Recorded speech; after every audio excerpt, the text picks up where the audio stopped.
Hello, how are y'all doing? My name is Bob Peters. I will be your bartender today for happy hour. I'm coming to you live on Facebook from the Cool Fish Bar. We wanted to do something fun for you guys, something a little bit interactive, something to keep everybody busy, and also help a little bit with if you're tired of drinking the same old thing over and over and over again. Yeah. So what we decided to do was to put together a collection of drinks, some really easy, fun things to do for you guys to be able to follow along with and do in the safety of your own home. So we are going to be doing happy hour every day, Monday through Thursday, from 5 o'clock to about 5:30. Typically, we can cover about 2 cocktails in that amount of time. And if you guys have any questions, of course, you're totally welcome to comment down below. I've got Alex back here, and he is going to be fielding questions for me. If there's any great questions or suggestions on class, or if you have a question about, I don't know, fruit or booze or what kind of shaker I'm using or any of that stuff, feel free to jump right in because we're here to entertain. I know, right? So at any rate, please, we are looking for more and more suggestions on things. I think a little bit later in the week, we're going to try to do a whole class or a whole cocktail hour with a couple of different types of Pimm's cups. And today, what we were thinking about doing were some classic gin cocktails that everybody needs to know about. Okay? All right, so I've got a couple of different gins here, and you guys know I'm a huge proponent of North Carolina spirits.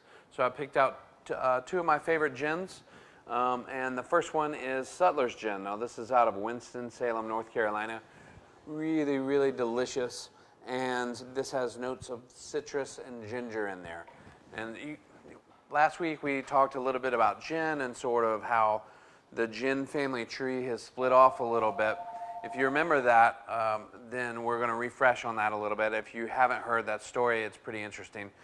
So gin has kind of gone through a bit of an evolution lately, and there's a branch in the family tree, if you will. And so the gin that my parents were drinking when I was little, and I think about gin, are things like Tanqueray and Gordon's, Gilbey's, Beefeaters, Bombay Sapphire, things like that.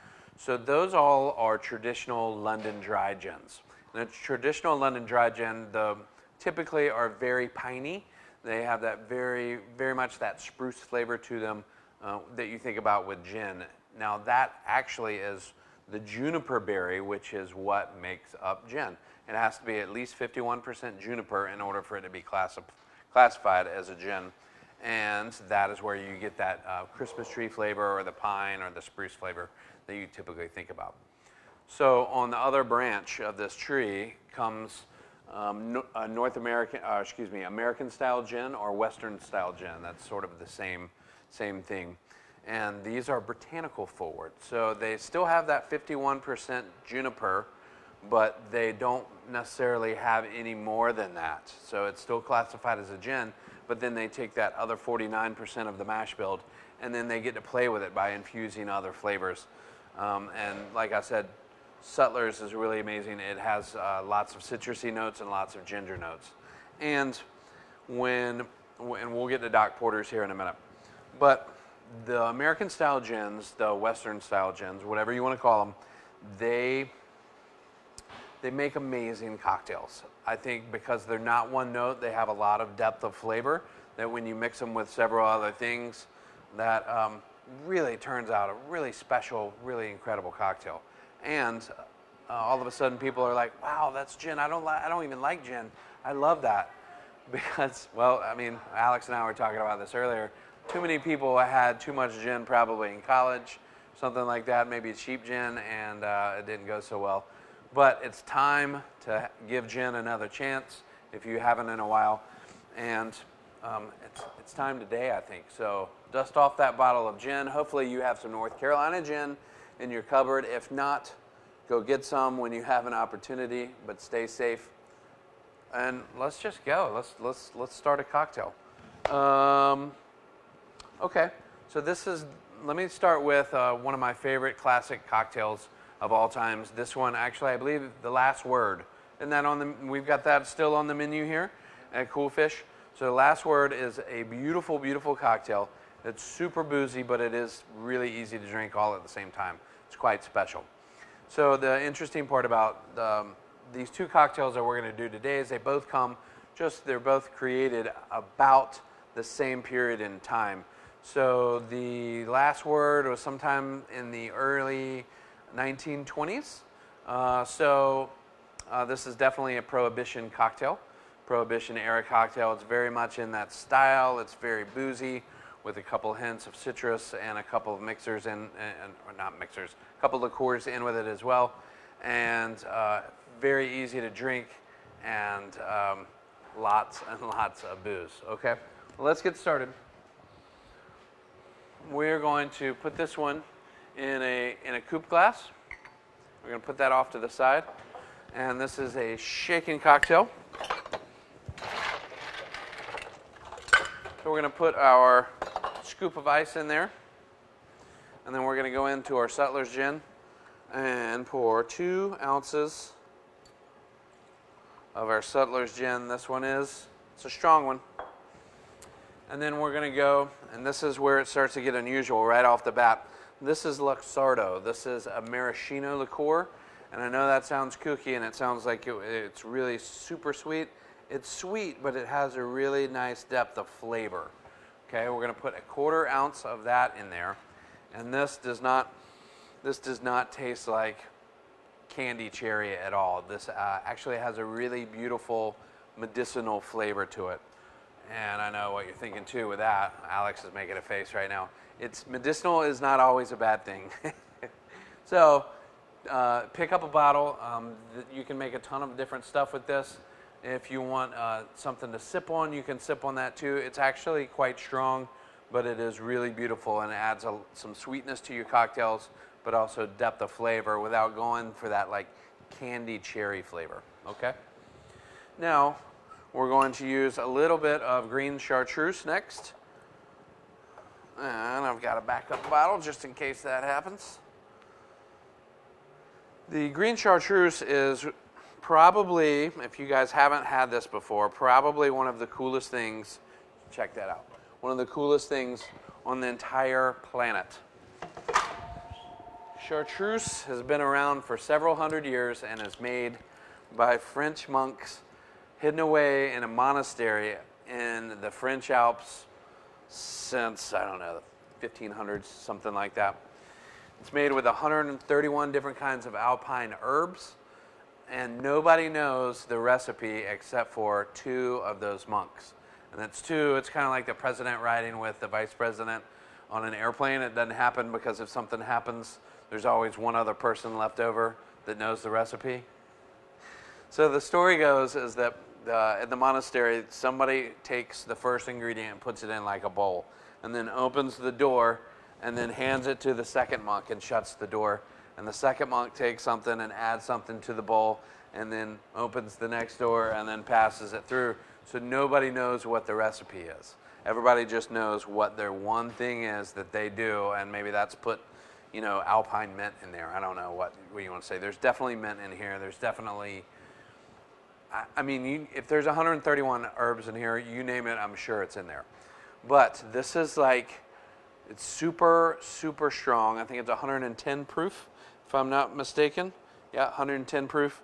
And it's fiery, but the flavor is like nothing else you've ever had before. The flavor there's a depth of flavor in there that I've never, ever experienced in my entire life. It's like Willy Wonka kind of stuff. It's wild. So 30 seconds after you take a sip of it, you're tasting all kinds of different flavors.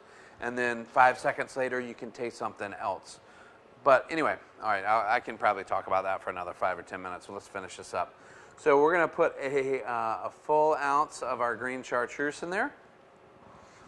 And you probably will, if you do some digging around on the interwebs, you might find that there's different recipes for this.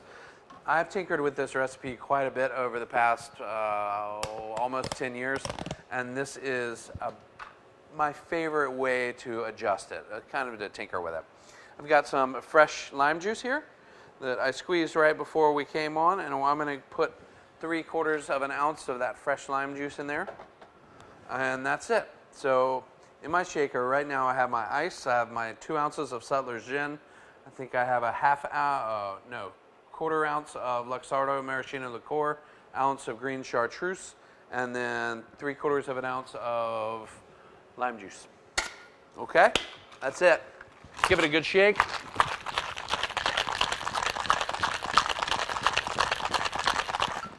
Now, sometimes when you have a really delicate cocktail, the best thing to do is to taste it. So what I'm going to do here is I'm just going to give this a little bit of a taste. Kim Snyder says, I'm not sure what it is, but I've never loved Bombay or Hendrix. She said she did or didn't? Never loved Bombay or Hendrix. Well, this is the perfect opportunity, Kim, to get back into gin. This stuff is nothing like that. In fact, you'll probably love this stuff. Again, Sutler's, Doc Porter's, Cardinal Gin, Top of the Hill Gin, all of these are fantastic North Carolina spirits. Grab whichever one you want. Really amazing stuff. As you mentioned earlier, she likes Doc Porter. Doc Porter's is delicious. And they just won, I mentioned this earlier in the week, they just won Charlotte Magazine's 2020 Best Distillery Award. So they're doing some really cool stuff. Okay, so I've got everything in there, shook it, I tried it, everything is good. We're going to double strain this into our coupe glass. So this is my Hawthorne strainer that I put on top of there, that's number 1. And then I've got a tea strainer or a cocoa strainer, that's going to be number 2. That's going to pick up any of the ice cubes that shatter and in there. It's also going to pick up any of the pulp from the lime juice that I didn't strain out earlier. And so what's left over is this really beautiful silky texture cocktail, really amazing. And then this is definitely something you want to purchase for the house because it's just a couple of bucks and it changes the whole cocktail game for you. Okay, I'm gonna give my tools a rinse real quick. My shaker. Okay, and so if you want to garnish this, I'm not gonna be mad at you, but from what I understand, this is the last word, so it doesn't need a garnish. So if you want to put a float of lime in there, you're welcome to. Yeah, I've seen some people garnish it with cocktail cherries, but I think that is perfect just like it is. And I'm going to take one more little sip, and then I'm going to give this to Alex. Because Alex, this is one of your favorites, isn't it? This is actually my favorite one. Your favorite, okay. Get some of that. Oh, nice. That's so delicious. I love the flavor on that. Gosh, that is good. Yeah. So again, super booze. It's like almost all booze in there. That lime cuts it down really nicely. But you've got 2 ounces of gin, which I think Sutler's is 80 or 90 proof. Let's see, where is it? Sutler's is, well, I can't find the label. I would like to go back Think to it's- 30 years and introduce my father to this drink instead of all those gin and tonics that he used to make on the weekends. That cocktail, yeah, I've convinced a lot of gin and tonic drinkers to drink that. It's got that nice lime flavor to it, plenty of gin, but that is just it's just straight magical to me. The chartreuse, the flavor of the chartreuse is just so deep, and it keeps entertaining your taste buds like for long time after you finish your sip. That's the perfect word, deep. Like I really feel Yeah. it. You know, in every part when I take it in, and I even still after the sip, I love it. Yeah. That's my favorite one I've ever been here. Yeah, last word. I think that it's definitely an underutilized cocktail, and I think that when you get one, if you don't drink cocktails and you have one of those, I think it can change everything for you. Because I don't think it's too sweet, although it does have a little bit of sweetness in it from that Luxardo Maraschino liqueur. But I love it. That's one of my favorites too. I wouldn't even say bitter to go with the sweetness. It's kind of like a sweet tart. Yeah. I guess like you mentioned Willy Wonka. Yeah, Willy Wonka, man. Telling you that chartreuse is magic. But it's not. Yeah, I don't feel like it's sweet at all. I love it. Yeah. But I've accidentally pushed several people over the edge with those before. They came to me the next day, and they were like, "Man, what was in that last drink you gave me? What was that called? The last argument?" I was like, "No, it's called the last word," which is great for an argument, but it's not the same thing, right? But yeah, they'll sneak up on you. You have to be careful when you drink some of these classic cocktails because there is a ton of booze typically in these things. And if you knock back a couple of them too quick while you're sitting down enjoying yourself or enjoying the conversation or watching Facebook Live on happy hour, then they'll sneak up on you. But other than that, they're pretty satisfying. Okay. All right. So are there any questions right now? Are there any questions about the last word or anything else at this moment? You guys please feel free to type in your comments down below or any suggestions that you have for future happy hours. If you guys are not following along with us on Instagram at CoolFishLKN, then please follow us on Instagram as well. There's tons of really amazing things, tips and tricks that we put on Instagram as well. Lots of beautiful pictures.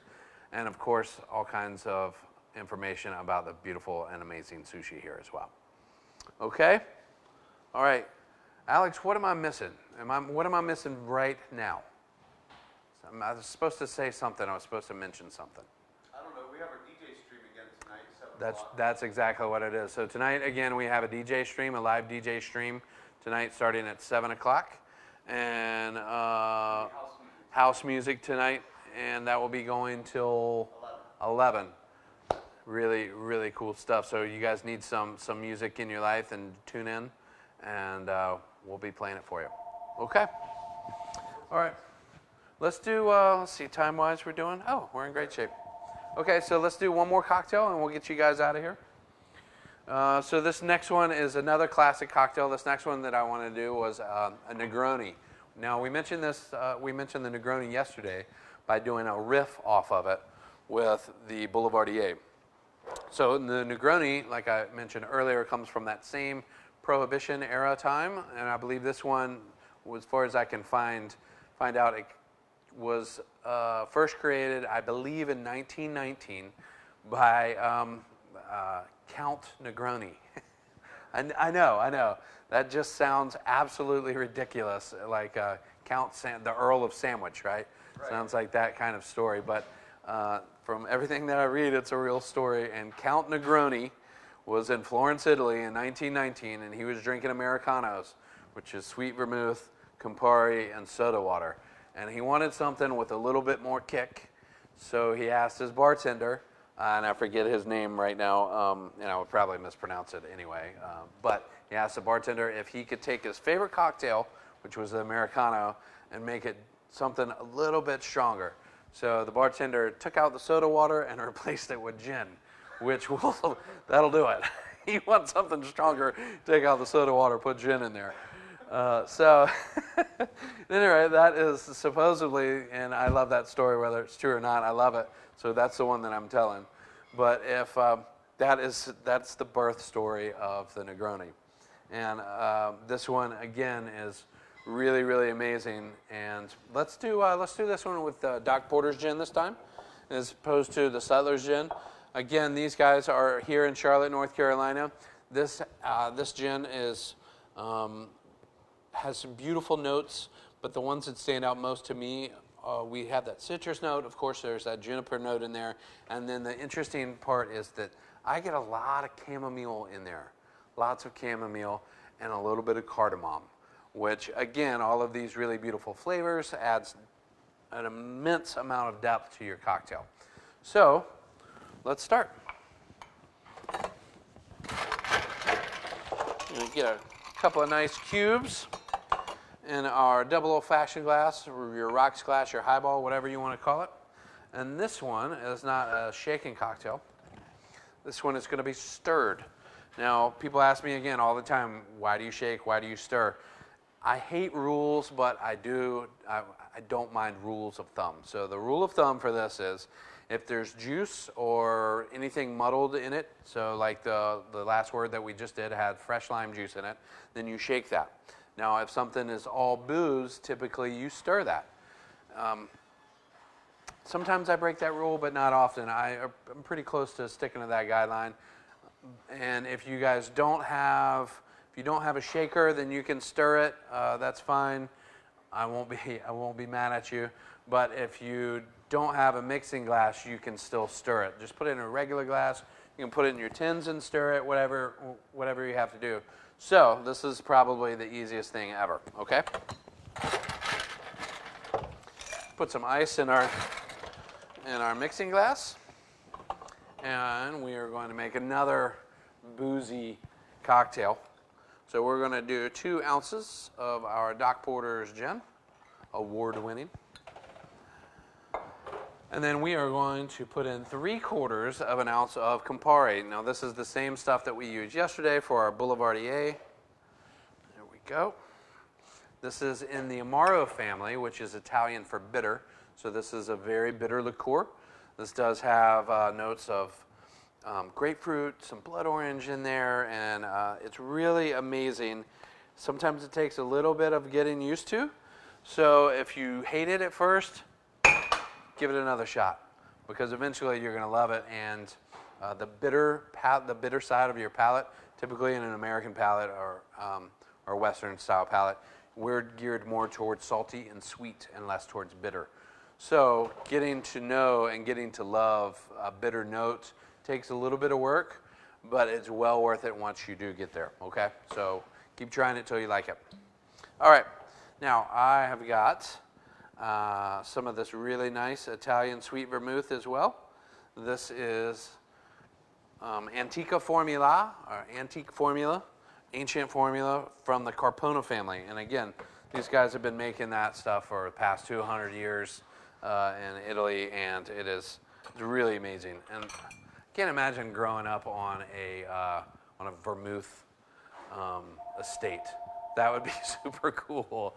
Like, can you imagine that, their childhood? Anyway, I digress. Okay, so I've got my 2 ounces of Doc Porter's gin in here. I have 3/4 of an ounce of Campari in here, and a 1/2 ounce of really nice Italian sweet vermouth. And we're going to stir. I typically give it 30 rotations, or when you can start to feel the glass really chilling down, then you know that it's done. You want to make sure that you do get some dilution in there. Dilution is a very underrated part of a cocktail. Otherwise, you could just keep everything in the refrigerator and then just pour it together and it would taste fine. You do need some water in there. You do need some dilution to make all those flavors sort of meld together. Okay, so 30 rotations, somewhere around there.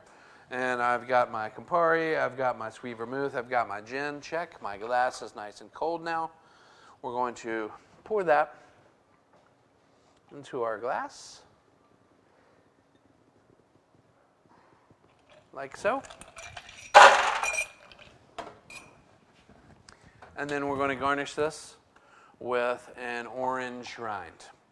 Okay, so we've got our trusty vegetable peeler here. I love Y peelers. I think they're very easy to use and they're comfortable in my hands. Now this is, there I lost it. Orange down. I lost one. That's all right. It's in the ice. So this is a knife, okay? So please be careful. And you want to make sure that you sort of tuck all of your fingers away from the blade of this Y peeler. And then just start at the top. And you're going to take one smooth, long stroke with your Y peeler of your orange, and you're going to get a really beautiful swath, a nice big rind of that orange. And you'll see the back of it is the white side. That's the pith. That's okay that that's on there. You just want to make sure there's no meat in there. So don't dig down too far, not too deep. If you do, not the end of the world, you'd scrape it off with a spoon or a knife or whatever you have laying around. But we're going to express this orange over the glass. So what I'm doing is I'm sort of squeezing it, but I'm making kind of a U shape out of the rind, and I'm going to squeeze that over the glass. You probably are going to be able to see some oil shoot out onto the drink, and then I'm going to rub just a little bit. Oh, there he goes. Rub just a little bit of that really beautiful oil and you can it just lights up the whole bar immediately. It's amazing. The oil is the essence of the citrus fruit.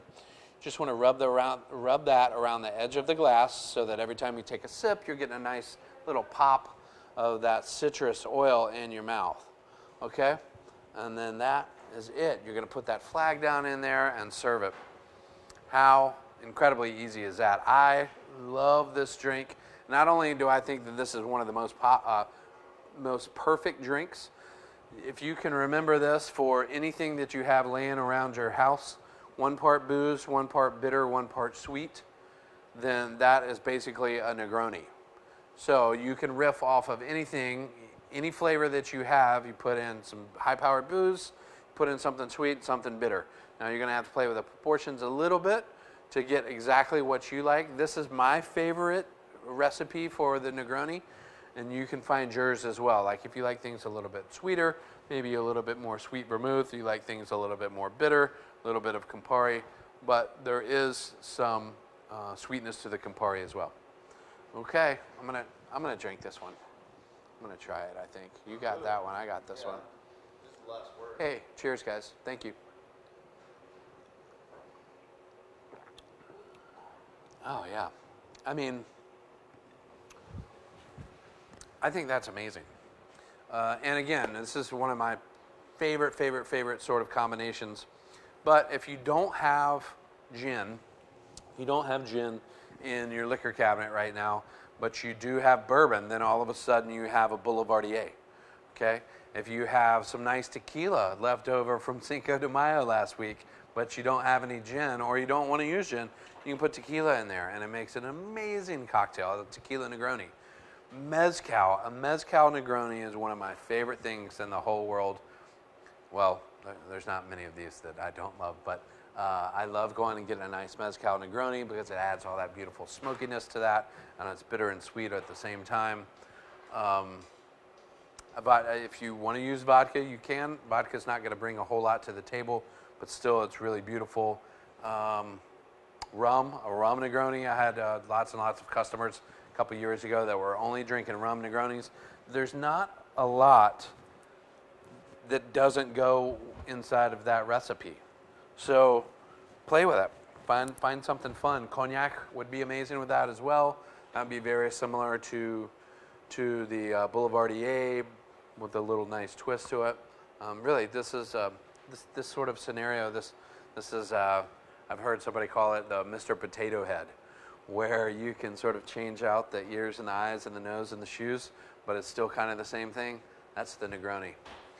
Okay, that's it. That's about all I have for you today. If you guys have any questions or comments, please feel free to put them in down there. If you guys aren't following us yet on Instagram, please follow along at CoolFishLKN. Well, there's tons of tips and tricks. Make sure to share this video with your friends. And we'll see you tomorrow at 5 o'clock. Thanks, guys.